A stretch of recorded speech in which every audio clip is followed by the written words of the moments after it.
के साथ समाज के नेक व इंसाफ पसंद हजरात नकीब नायब नकीब मुशीर से मशवरा करेंगे, नहीं हल हो तो दारुल क़ज़ा जाएंगे, इससे आगे नहीं बढ़ेंगे। अपने हलके की मुस्लिम आबादी में दीनी तालीम को आम करने और मकातिब कायम करने का नज़्म करेंगे। जो मकतब कायम करेंगे बच्चे बच्चियों को दीन की तालीम मिले और उसको दीन से जोड़ा जाए। मैंने अभी वादा लिया कि हर आदमी नियत करके जाए कि कम से कम एक मकतब जरूर खड़ा करेगा। खेल कर मजदूरी कर सकता, लेकिन सिक्का कोई आदमी भीख मांगता हुआ नहीं। कमाई और तिजारत इंसान को इज्जत देती है। फरमाया नबी ने, सारी दुनिया की रोजी में 1% बरकत है, तिजारत में 99% बरकत है। तो हम लोग ये इंशाअल्लाह कोशिश करेंगे, मुसलमानों को ज़कात सदक़ात अतियात की अदायगी की तलक़ीन करेंगे और अपने हल्के से ज़कात सदक़ात अतियात रसूलुल्लाह याद रखिए। ज़कात फ़र्ज़ है जैसे नमाज फ़र्ज़ है, इसलिए ये नीयत मजबूत होगा तो आप मजबूत होंगे। करेंगे इंशाअल्लाह ये काम। इमारत से चुन दे और उनका नाम पता इमारत से जिम्मेदार के तय करे कि वो अपने समाज के अंदर फिरका वाराना हम आहंगी को बरकरार रखने के लिए, सांप्रदायिक ताकत को रोकने के लिए, सद्भावना का माहौल पैदा करने के लिए इंशाअल्लाह गैर मुस्लिम यानी बिरादरान वतन से शरीफाना ताल्लुक़ कायम रखेंगे। हर मौका पर इस्लामी अखलाक का मुजाहरा करेंगे। कोई पर्व त्यौहार हो तो उसमें उनके साथ खुशी गम में शरीक रहेंगे। अगर आपका ये जज्बा होगा तो इससे मोहब्बत के माहौल को ताकत मिलेगी। करेंगे इंशाअल्लाह। बिस्मिल्लाहिर्रहमानिर्रहीम। देखिए, इमारत शरइया इन 4 स्टेट्स पर फैला हुआ एक इदारा है। अभी हम लोगों ने नुक़बा का इंतख़ाब किया है। इस इजलास का बुनियादी मकसद ये है कि हम लोग अपने लोगों को ये बताएं कि उन्हें अपनी ज़िंदगी, अपने घर वालों की ज़िंदगी और माशरे की ज़िंदगी कैसे बेहतर बनानी है, ताकि माशरा भी बेहतर हो सके, स्टेट भी बेहतर हो सके और मुल्क भी बेहतर हो सके इंशाअल्लाह। ये मकसद है। इमारत शरिया किस बुनियाद पर नुक़बा को मुंतखब करते हैं? इमारत शरिया लोगों से रब्ता करके, बातचीत करके ऐसे लोगों का इंतख़ाब करने की कोशिश करती है।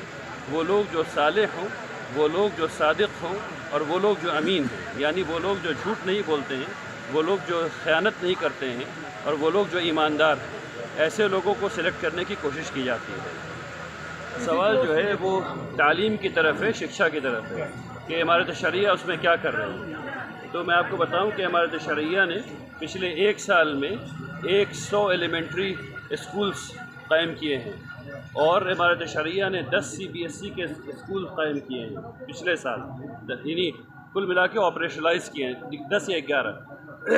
ठीक इसी तरीके से इमारत शरिया प्रोफेशनल कोर्सेज़ को भी कायम करती है और उसको तरवीज भी देती है। तो ये काम तालीम के नुक़्ते नज़र से। ठीक इसी तरीके से इलाक़े में जहाँ ज़ात पात है, भेदभाव है, जहाँ नशे की प्रॉब्लम है, इन सब मामले को भी इमारत शरिया हल करने की कोशिश करती है ऐसे प्रोग्राम के ज़रिए जहाँ हम जैसे लोग जाते हैं और लोगों को बताते हैं कि नशा करने की क्या ख़राबी है, इस्लाम के नुक़्ते नज़र से, समाज के नुक़्ते नज़र से, मुल्क के नुक़्ते नज़र से, और उसके बाद उसको ठीक करने की कोशिश करते हैं। तो अवेयरनेस कैंपेन भी है और उसके बाद उनके अंदर डिज़ायर को पैदा करना, ख्वाहिश को पैदा करना कि उसको छोड़ दें, और फिर उसके बाद उनको मवाद देना कि भाई ऐसा करने से क्या फ़ायदा है। ये सब काम इमारत शरिया करती है। सीमांचल के इलाके में जो स्थिति है, यहाँ पर जो अक़लियत की जो स्थिति है, उसके विकास के लिए क्या कुछ आप प्लानिंग है क्या? क्योंकि बड़ा पैकेट है ये आपका, यहाँ से काफ़ी कुछ जाता है। नहीं, देखिए, इमारत शरिया गवर्नमेंटल ऑर्गेनाइजेशन नहीं है, ना ही सूडो गवर्नमेंटल ऑर्गेनाइजेशन, ठीक है ना। इमारत शरिया एक लोगों का इदारा है। असल तब्दीली जो है वो हुकूमत को लानी है, क्योंकि टैक्स हुकूमत को जाता है, इमारत को नहीं आता। टैक्स हुकूमत को जाता है। इसलिए ये सोचना कि इमारत यहाँ यूनिवर्सिटी बना देगी जिसमें कई 100 करोड़ रुपए खर्च होंगे, ये मुमकिन नहीं है। इमारत अपनी तरह की कोशिश करती है सोशल चेंज लाने की। लेकिन असलन जो काम करना है वो हुकूमत को करना है। आप लोगों को हुकूमत से पूछना चाहिए कि यहाँ इतने बड़े इलाके में सेंट्रल यूनिवर्सिटी क्यों नहीं है, यहाँ इतने बड़े इलाके में प्योर रिसर्च के इदारे क्यों नहीं हैं, यहाँ बेसिक साइंस पर रिसर्च क्यों नहीं हो रहा है। ये सवाल वो हैं जो आप लोगों को हुकूमत से करने चाहिए। बेसिक जो नीड है मुसलमानों का कि एजुकेशन और गरीबी से दूर कर दे, इसके लिए आप लोग क्या पहल कर रहे हैं सीमांचल के इलाके में? ठीक है, तो बेसिक नीड जो है वो सीमांचल के इलाके में जो इंडियन सिटीजन से रह रहे हैं उनकी नीड, मुसलमानों की नीड नहीं है। यहाँ हिंदू हजरात भी उतने ही गरीब हैं जितने मुसलमान हजरात गरीब हैं। ऐसा नहीं कि हिंदू कुछ कम गरीब है, मुसलमान कुछ ज़्यादा गरीब है ना, सभी गरीब हैं। पहले इसका जवाब दे लूँ, इसका जवाब दे लूँ, पहले इसका जवाब दे लूँ। तो इस बात को समझिए कि गवर्नमेंट को पूरे तबके को ऊपर उठाने की ज़रूरत है। गवर्नमेंट को यहाँ ऐसी एजुकेशन पॉलिसी और ऐसी इकोनॉमिक पॉलिसी लाने की ज़रूरत है जिससे कि पूरे इलाके का अपलिफ्टमेंट हो सके। हाँ, ये बात बिल्कुल सही है कि उसके हालात वैसे नहीं है जैसे हम लोग चाहते हैं, और अभी मैं उसी की मीटिंग से आ रहा हूँ और इंशाल्लाह अभी से उसके हालात बेहतर होना शुरू हो जाएंगे।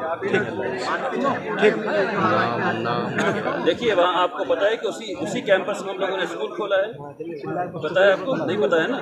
उसी कैंपस में स्कूल खोला है जहाँ CBSE की तालीम हो रही है और बेहतरीन तालीम हो रही है। उस स्कूल के निज़ाम को ही बढ़ा रहे हैं अल्हम्दुलिल्लाह रब्बिल आलमीन, और वहाँ की ITI को भी बेहतर कर रहे हैं और ITI में नया प्रोग्राम आने वाला है। ठीक है ना? अच्छा, पिछले दिनों 3 तलाक और शैक्षणिक संस्थानों में हिजाब को लेकर मामला काफी गरमाया था, इस पर क्या कहना है? भाई देखिए, 3 तलाक में सुप्रीम कोर्ट डिवाइडेड है, ठीक है ना। अब वो मामला जो है वो मेरा ख्याल है कि 3 बेंच या 5 बेंच के पास है, तो हम लोग को सुप्रीम कोर्ट का इंतज़ार करना चाहिए। लेकिन हम लोगों को ये समझना चाहिए कि जो मान्यताएं हैं, जिस चीज़ पर कम्युनिटी का इत्तेफाक है वो कम्युनिटी करेगी, ठीक है ना। और मेरा परिचय, मेरा नाम अहमद रहमानी है। का आयोजन किया गया। ये इमारत सरिया बिहार, झारखंड, उड़ीसा का जेर एहतमाम, मतलब जिसको हिंदी में बोलते हैं निगरानी में एक कार्यक्रम हो रहा है। आयोजक भी हमारा सरिया। इस कार्यक्रम में निशान निरोधक पे पार है, फिर चर्चा है, तालीमी पर शिक्षा पे चर्चा है, बेरोजगारियों पे चर्चा है और हक और अधिकार पे चर्चा है। अब बहन का हिस्सा कोई बाप अगर बेटा को रजिस्ट्री कर देता है, बेटी को नहीं देता है, उस पर भी चर्चा है कि वो कैसा मुसलमान है जो बेटी को नहीं देते हैं हक, बहन को नहीं देते हैं हक, तो वो मुसलमान कहलाने का हकदार नहीं है। सबका ये यहाँ पे इज्तिमाई प्रोग्राम हो रहा है कि ये समाज सुधार के लिए ये इमारत सरिया अवेयरनेस का प्रोग्राम कर रही है हर क्षेत्र में, चाहे वो निशा का क्षेत्र हो, हक का क्षेत्र हो या समाज सेवी का हो। उसमें डिसिप्लिन का भी मामला है। इससे पहले भी कहीं प्रोग्राम हुआ है? जी, इससे पहले भी कल अररिया में प्रोग्राम हुआ। पूरे बिहार में हर जगह इमारत सरिया इस तरह का प्रोग्राम कर रही है। कहाँ से लोग शरीक हुए हैं? अभी यहाँ पे आए हैं, आपके झारखंड से भी लोग आए हैं जो अतिथि हैं, और आपका दिल्ली से भी आए हैं, और आपका उस्ताद वहाँ देवबंद से भी आए हैं, यूपी से भी लोग आए हैं। कार्यक्रम के मुख्य अतिथि के तौर पर कौन यहाँ? अतिथि तो यहाँ पर है, एक तो इमारत सरिया कर रही है, आप उसको डायरेक्ट क्या, वो तो ऑर्गेनाइज कर रहा है, उसको अतिथि डायरेक्ट कैसे कहिएगा, लेकिन है तो यहाँ फैसल रहमानी साहब। हाँ, फैसल रहमानी साहब, उसके वो तो पूरे तंजीम के इमारत सरिया के वो बॉस हैं, लेकिन उसके ज़ेर निगरानी वो तो लोगों को मेहमान बुलाए हैं। तो मेहमान तो कई मेहमानों को बुलाए हैं, झारखंड के भी हैं, उस्ताद दारुल देवबंद के भी हैं, दिल्ली के भी हैं, झारखंड के भी हैं, तो मेहमान खुसूसी वो हैं, वो तो मेज़बान हो गए। देखिए, अभी बहुत ऐसा देखने को मिल रहा है कि मुसलमानों में जो हम लोग देख रहे हैं कि जो जेन्युइन FIR कहीं होना चाहिए। जिस तरह से अभी बात बताएगी कि डोरी एक्ट का केस इतना बढ़ता जा रहा है, तो इमारत शरिया उसको कैसे रोकेगी? देखिए, डोरी एक्ट का जो मामला हो रहा है, कोई भी मामला अगर मुसलमान से रिलेटेड, तो इमारत शरिया उसको कैसे हल करेगी? ये इमारत सरिया का जो तंजीम है पूरे बिहार में हर जगह, हर गाँव तक फैला हुआ है, हर गांव तक फैला हुआ है। और उसके माध्यम से जैसे ये जिला में प्रोग्राम हुआ, उसी तरह पंचायत स्तर पे भी प्रोग्राम करना है कि उसको मतलब दहेज को, डोरी को रोकना है, और उसकी जो बहन का जो हक है वो मिलना चाहिए। अच्छा, और ये जेन्युइन तरीके से इस पर पहल आप अपना परिचय दें। मेरा नाम मजहरुल बारी एडवोकेट। आपके सपनों को हमने सजाया है, ई होम्स पैनोरामा को हमने बनाया है। ई होम्स मेरा एक सपना था जिस पे मैं पिछले 4 साल से काम कर रहा था। हमने जो बनाया है वो सबने है माना। ई होम्स पैनोरामा में हो आपका भी आशियाना। और फाइनली हमने 2021 में इस प्रोजेक्ट को लॉन्च किया। बहुत लोग अप्रिशिएट कर रहे हैं कि पूर्णिया जैसे शहर में बिहार के, एक तो बिहार की बात